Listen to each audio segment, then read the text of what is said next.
Hi guys, this is Derek from Pacific Coast Auto, and today we're looking at a 1989 Nissan Silvia S13. This one's a turbocharged model with a CA18, bought at auction here in Japan, and we are exporting this one to the USA under the 25-year rule for imports. 1800cc turbo engine, this is the CA18. Timing belt was changed at 98,000 kilometers, and the car currently has just over 131,000 kilometers. Oil and coolant look fine, engine running condition is good. Not really much to say underneath the hood, everything is stock. It has the intercooler piping here for the side, that's original suspension. It looks like original suspension, it's not a coilover suspension. The auction sheet actually on this one says that it might be aftermarket suspension, but they don't know. Oh, and the grounding kit here, you can see Japanese people love their grounding kits. I'm going to lower the hood, and we'll go over the auction sheet in just a sec here, but first I want to show you what the car looks like. If you know the Silvia well, you'll know that they don't normally come in this color. This one has been repainted, and the original color on this was a midnight blue metallic. And as far as I can tell, this color is the LMR33 Victory Blue. I think they used that color for repainting it. So 1989 Silvia Case. This is an R grade because it's been in an accident on the front. D grade interior. 131,004 kilometers with a 5-speed power steering, power windows. Purchased from the user. These are the sales points here. Purchased from the user, and it comes with a toll collection box for going through Japanese highway. Color changed to blue from original navy. I guess they call like the midnight blue pearl or midnight blue metallic and navy, but that's what it says here. It has a full history from 1991 to so many of them. Comes with the paperwork up until 2014. Original color code is a TH1. Front accident repaired. Color changed car. Audio is missing. Aftermarket front grille. I'll show you that. Usually they'll have a panel that says Silvia there. This one here gives you a little bit more air to your intercooler, if that's what you're into. Interior dirty, wear, scratched, rip, and cigarette burn. Now I couldn't find the cigarette burn, and the rip is mild. I'll get into that when I show you the interior. Dashboard cracked large. Probably one of the saddest parts about this car is the cracked dashboard, as you can see there. I guess the saving grace is that cracks in the dashboard on this are on so many of them that it's hard to get away from, and there is a way that you can repair that. I don't know if you guys know about it. There's something called frocking, which is a funny name for it, but it's a way to repair cracks in dashboards for old cars like this. Look into that if you want to.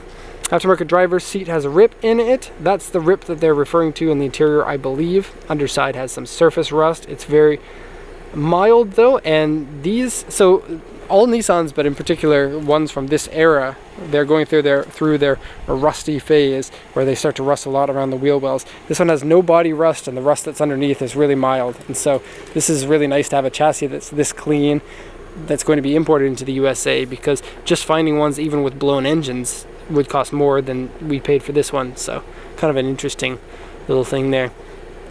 Anyways, aftermarket wheels in the front and rear are different. Rears are your original 15-inch here, and the fronts are an aftermarket 15-inch. Tires on the back are completely bald. Tires on the front have maybe 80%, and the liner here is kind of sticking out. Okay, so this is the accident damage that has been repaired. So the right front baffle and right front inner panel underneath the hood there have been repaired from the accident. If you take a look at the body lines, it's actually not that bad. Wouldn't be able to tell unless you really, really wanted to inspect the car. From the outside, you can't tell though. This original front bumper. Really cool to have the Silvia front end on its original form that's going to be in the USA. And that Japanese plate, sorry, we can't export the car with that. Intercooler's in there. You can go over the rest of the sheet here. Windshield rock chip, hood paint peeling, front bumper crack, and a large damage here in AU3 on the back here. I'll show you in a sec. So here's your peeling paint on the hood. And so, could be wrapped, I guess, or repainted in order to fix that. The cracks in the front bumper have been taped over with blue tape, you can see here. And a little section over here too. Silvia comes with two different types of headlights. These are the round ones. So they have dual projectors here with a yellow fog lamp in here. You can also get them with rectangles.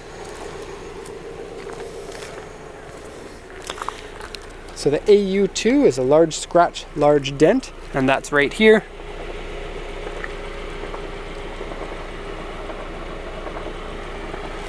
And you can probably see it better here.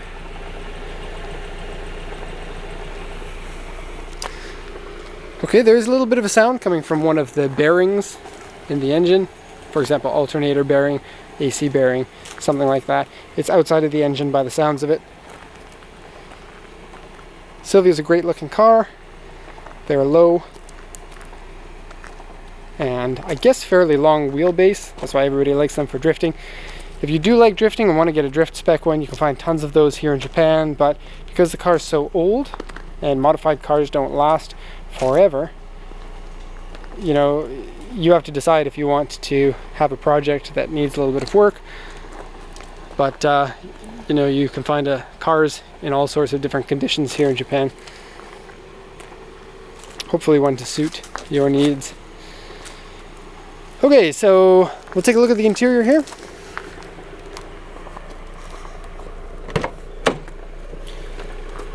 Here is the door card.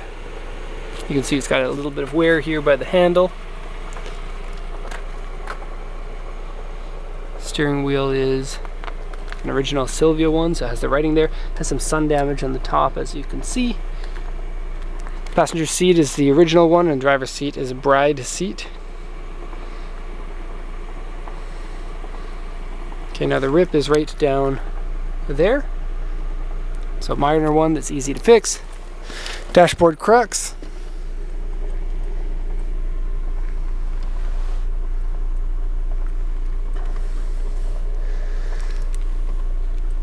Automatic AC, so you set your temperature here and you just go, or you can do it manually if you want.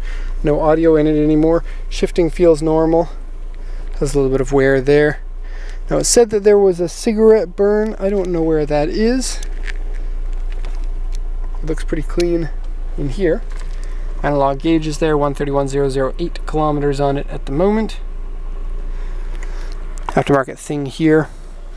These vents are cool. You can just actually push them up and you can close them if you want. Push them down to open. Aluminum pedals on there. There's actually an extender here on the driver's, the gas pedal. So I don't know what that's about. It feels a little bit weird to me.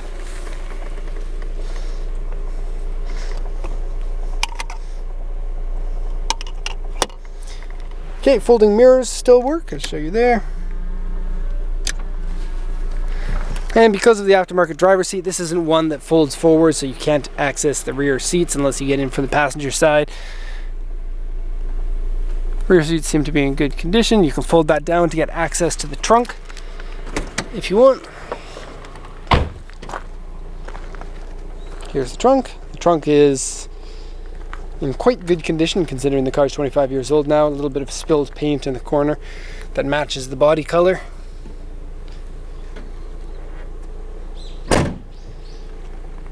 Okay, so that's going to be the end of the walk around here. Hope you enjoyed it, and if you have any questions about this car, we can answer them in the comments section below, so please let me know.